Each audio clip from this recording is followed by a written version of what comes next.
বরবাদ করে দিও না, নষ্ট করে দিও না। ওয়ালা তুবতিলু আমালাকুম, তোমরা তোমাদের আমল সমূহ নষ্ট করে ফেলো না। ইমাম কুরতুবী রাহিমাহুল্লাহ এই আয়াতের ব্যাখ্যায় বলেছেন যে অর্থাৎ নানান পাপাচারের মাধ্যমে, নানান অপরাধ সংগঠনের মাধ্যমে তোমাদের এই কৃত নেক আমলগুলোকে তোমরা বরবাদ করে দিও না, নষ্ট করে দিও না।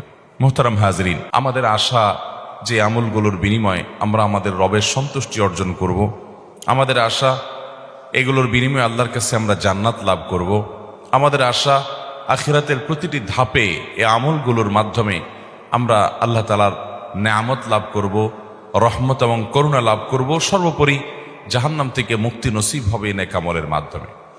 কিন্তু দুঃখজনক হলেও বাস্তবতা হলো যে আমাদের অনেক নেক আমল বহু কষ্ট করে, বহু পরিশ্রম করে আমরা করি।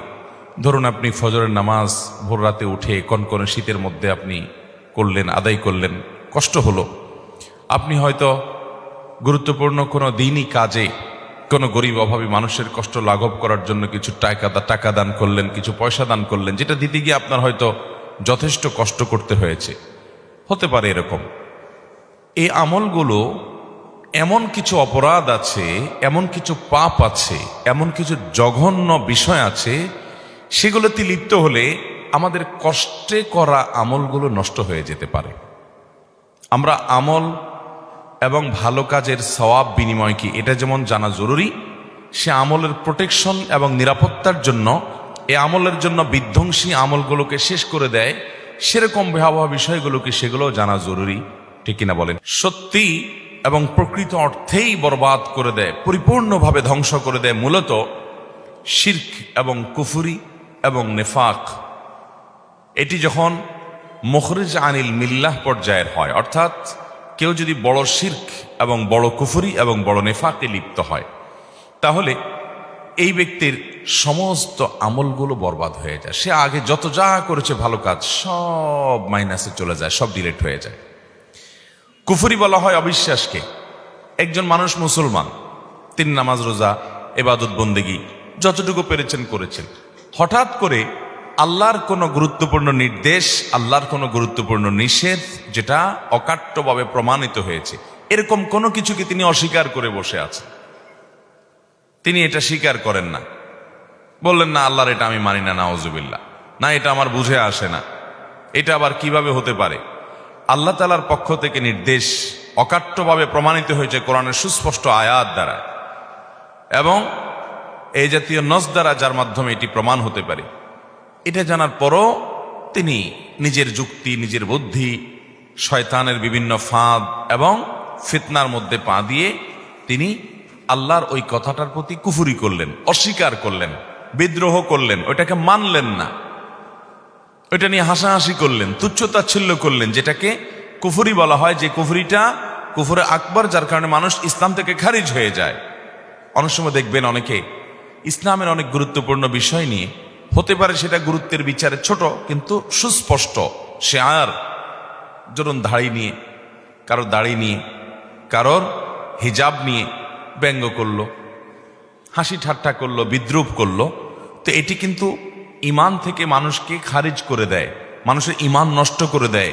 এই পর্যায়ে কুফরি, মানে আল্লাহর এই বিধান আপনি মানছেন না, এটাকে আপনি তাচ্ছিল্য করছেন, মানে হলো এটা আপনি মানলেন না, এটার বিরুদ্ধে বিদ্রোহ করলেন, এটাকে বলা হয় কুফরি।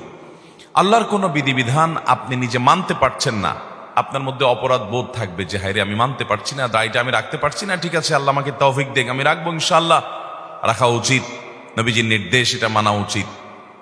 এটা কুফরি না, এটা হলো ফাসিকি, যে আপনি মানতে পারছেন না, এটা ক্ষমার যোগ্য।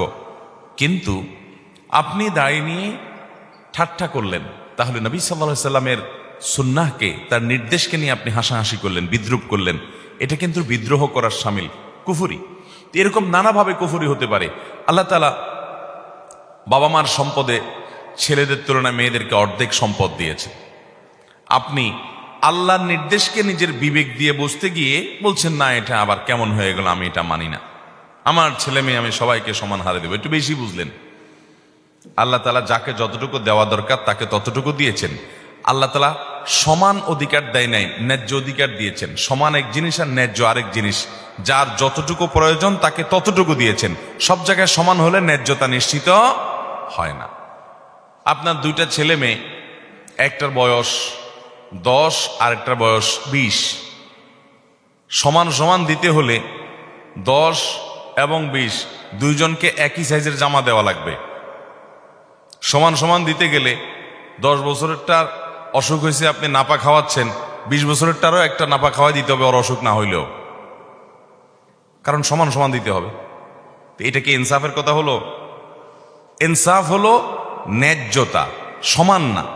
আমাদের অনেকে সমান অধিকার খুঁজে বেড়ায়। হ্যাঁ, অনেক ক্ষেত্রে সমান অধিকার দরকার আছে, যেমন যেখানে সমান অধিকার দরকার আল্লাহ ওখানে সমান অধিকার দিয়েছেন, সমান প্রাপ্য আল্লাহ নিশ্চিত করেছেন। যেমন ভালো কাজ যখন আমরা করব, নারী হোক আর পুরুষ হোক, মর্যাদা সমানভাবে পাবে, নারী পুরুষের কারণে কোনো ভেদাভেদ হবে না। আল্লাহ তাআলা কোরআনে কারীমে বলেছেন, মান আমিলা সালিহাম মিনকুম মিন যাকারিন আও উনসা, তোমাদের মধ্যে নারী হোক আর পুরুষ হোক যেই ভালো কাজ করবে, নেকামল করবে, ফালানুহিয়ান্নাহু হায়াতান তাইয়্যিবা, তাকে আমি পবিত্র জীবন দান করব এবং তার এই কর্মের সর্বোত্তম বিনিময় আল্লাহ তাআলা দান করুন, সেও আল্লাহ করেছেন। তাহলে সমান অধিকার যেখানে দেওয়া দরকার আল্লাহ সেখানে সমান দিয়েছেন, কিন্তু অনেক জায়গায় ইনসাফ নিশ্চিত করবার জন্য সমান নয়, প্রয়োজন ন্যায্য অধিকার দেওয়া, আল্লাহ তাআলা সেটি দিয়েছেন। এখন আপনি বললেন কি না, পরিত্যক্ত সম্পদে কেন আল্লাহ তাআলা মেয়েদেরকে ছেলেদের অর্ধেক দিলেন? এটা তো জুলুম হয়ে গেল।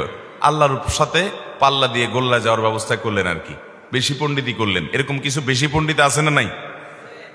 ইমান চলে যাওয়ার মতো কাজ করলেন, আল্লাহর বিধানকে আপনি অস্বীকার করলেন, পাত্তা দিলেন না, বিদ্রোহ করে বসলেন, এটাকে আপনি তাচ্ছিল্য করলেন, উড়াই দিলেন, সাথে সাথে আপনার কুফরি হয়ে গেল।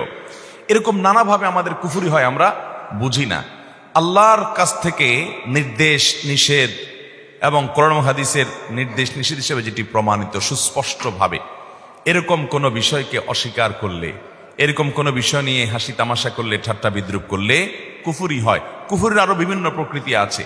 এই জাতীয় কোনো কুফরে যদি কেউ লিপ্ত হয়, সাথে সাথে তার আমল বরবাদ হয়ে যায়। এ সম্পর্কে আল্লাহ রাব্বুল আলামিন কোরআন কারীমে সূরা মায়েদার 5 নম্বর আয়াতে বলেছেন, ওমান ইয়াকফুর বাদাল ঈমান ফাকাদ হাবিতা আমালুহু, যে ব্যক্তি ঈমান আনার পর আবার কুফরি করলো, অস্বীকার করলো আল্লাহর কোনো কিছুকে, তাহলে সেক্ষেত্রে তার আমল বরবাদ হয়ে গেল। কুফরি করলো মানে হলো সাথে সাথে তার আমল বরবাদ হয়ে গেল, শেষ। অতএব ভাইরা আমার, আল্লাহ রাব্বুল আলামিনের প্রতি কুফরি যেন আমাদের কোনো আচরণ দ্বারা, কোনো কথা দ্বারা, কোনো বিশ্বাস দ্বারা না হয়, সেজন্য আমাদেরকে সতর্ক থাকতে হবে, সাবধান থাকতে হবে। আমান্না সাল্লামনা, ইমানদারের কথা হলো আল্লাহ রাব্বুল আলামিনের আদেশ নিষেধের উপর আমি ঈমান আনলাম, মেনে নিলাম, আমার বুঝে আসুক বা না আসুক। আমি প্রায়শই একটি উপমা দেই, একটি কবিতা শুনাই। আল্লামা ইকবাল ভারত উপমহাদেশের অন্যতম ইসলামী জাগরণের মহাকবি এবং দার্শনিক, তিনি বলেছেন, जो समझ में आ गई वो फिर खुदा क्यों कर हुआ। আল্লাহর সব কিছু আপনি বুঝে ফেলেছেন, আপনার ব্রেন দিয়ে আপনি ক্যাপচার করে ফেলেছেন, তাহলে সে আল্লাহ হলো কিভাবে আবার? আপনি একটা সৃষ্টি, আল্লাহর একেবারে ক্ষুদ্রাতি ক্ষুদ্র সৃষ্টি। আল্লাহর কত বিশাল বিশাল সৃষ্টি আছে, এই চন্দ্র, এই সূর্য, এই গ্রহ নক্ষত্র, নবমণ্ডল, ভূমণ্ডল, কত বড় বড় সৃষ্টি আল্লাহর আছে। তার মধ্যে আপনি আমরা মানুষরা হলাম আল্লাহর একটা ক্ষুদ্র সৃষ্টি। তো ক্ষুদ্র সৃষ্টি হয়ে মহান স্রষ্টা কোন কাজ কেন নির্দেশ করেছেন, কোনটা কেন নিষেধ করেছেন, অমুকরে এত কেন দিয়েছেন, তমুকরে এত কেন দেন নাই, এসব কেন যদি আপনি বুঝে ফেলতে চান আর বুঝে ফেলতে পারেন, তাহলে সেক্ষেত্রে আল্লাহর সাথে আপনার পার্থক্য থাকলো কি? আল্লাহকে আপনি বুদ্ধির মধ্যে ক্যাপচার করে ফেলছেন। আরে আল্লাহ তো সেই মহান সত্তা, যিনি এত সীমাহীন, যার আল্লাহ রাব্বুল আলামিনের যে সত্তা, তার যে নির্দেশ এবং নিষেধের যে ব্যাপ্তি, সেটার যে রহস্য, সেটা এত সীমাহীন যে বান্দা হিসাবে আমরা তার সব কিছুর সকল যৌক্তিকতাকে আমাদের বিবেক বুদ্ধি দিয়ে রপ্ত করে ফেলতে পারবো, এটা কোনোদিনই সম্ভব হতে পারে? একজন মালিক আরেকজন শ্রমিক, ধরেন কথার কথা, আপনার একজন ড্রাইভার আছে, একজন পিয়ন আছে, আপনি একটা বড় ফ্যাক্টরির মালিক, বড় ইন্ডাস্ট্রির মালিক, কোটি কোটি টাকা আল্লাহ আপনাকে দিয়েছেন, অনেক শত শত হাজার হাজার লোকজন আপনি চালান। আপনি হয়তো আপনার কোনো পিয়নকে একটা ল্যাপটপ দিয়ে বললেন ল্যাপটপটা খোলো, খুলে আবার বন্ধ করো, খুলে আবার বন্ধ করো। ফোনে বলে দিলেন আমার ল্যাপটপটা একটু ওপেন করো, আবার শাটডাউন করে ফেলো। প্রায় এরকম বলেন। আপনার সে পিয়ন যদি বলে স্যার এই ল্যাপটপ ওপেন করলাম আবার শাটডাউন করলাম, তাতে কি হবে? এটা একটা কোনো কাজ হলো? এই বেহুদা কাজটা কেন করেন স্যার? এটা যদি সে বলে তাহলে তার এই বলাটা ন্যায্য হবে না। কারণ হলো স্যারের অনেক সুবিধা অসুবিধার ব্যাপার আছে, অনেক টেকনিক্যাল বিষয় আছে, হয়তো এটাকে রিফ্রেশ করার জন্য বা ওটা অন্য কোনো টেকনিক্যাল কারণে এটা রিস্টার্ট দেওয়ার দরকার। তো কোন কারণে কি করা দরকার এই ভদ্রলোক ড্রাইভার বা পিয়ন ওনার বুঝার কথা না, যেটা মালিকের বুঝার কথা। মালিকের সব কিছু যদি এই পিয়ন এবং ড্রাইভার ভদ্রলোক বুঝে ফেলে তাহলে এই তো মালিক হয়ে গেল, ঠিক না ঠিক? মালিকের সবকিছুর যৌক্তিকতা, সবকিছুর রহস্য এই ভদ্রলোক কি উদ্ঘাটন করতে পারবে? পারবে না। তাহলে মানুষে মানুষে কতটুকু আর পার্থক্য? সেখানে যদি এই অবস্থা হয় তাহলে স্রষ্টার সাথে সৃষ্টির পার্থক্য কতটুকু?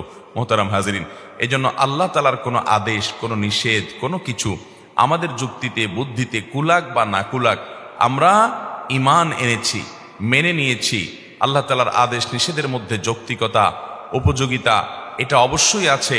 তিনি হাকিম, রহস্য ছাড়া, হিকমা ছাড়া, প্রজ্ঞা ছাড়া তার কোনো আদেশ নিষেধ অনর্থক কোনো কিছু তিনি করেন না। তিনি ফালতু কোনো কথা বলেন না।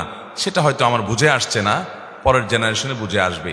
আজ থেকে শত শত বছর আগে, হাজার বছর আগে কোরআনের অনেক আদেশ নিষেধের যথার্থতা তখনকার মানুষরা বুঝে নাই, আমরা বুঝতেছি এখন। আছে না না এরকম বহু বিষয়? দিনে 5 বার ওযু। আচ্ছা বলেন তো, দিনে 5 বার ওযু করা, আবার প্রত্যেকবার ওযুতে 3 বার করে হাতের কবজি পর্যন্ত ধোয়া, আগে হাতের কবজি দিয়ে তারপর অন্য কাজগুলো করা। তখনকার সাহাবীদের আমলে, মক্কা মদিনাতে যে সাহাবীরা ছিলেন তাদের আমলে মানুষ ছিল অল্প কিছু, সামান্য হাতে গোনা কিছু মানুষ ছিল একটা শহরের মধ্যে। এত মানুষের গ্যাদারিং ছিল না, এত রোগ জীবাণু এগুলোর এত বেশি আপনার আজকের মতো যেরকম ব্যাপ্তি থাকে, ছড়িয়ে পড়ে, এসব ছিল না।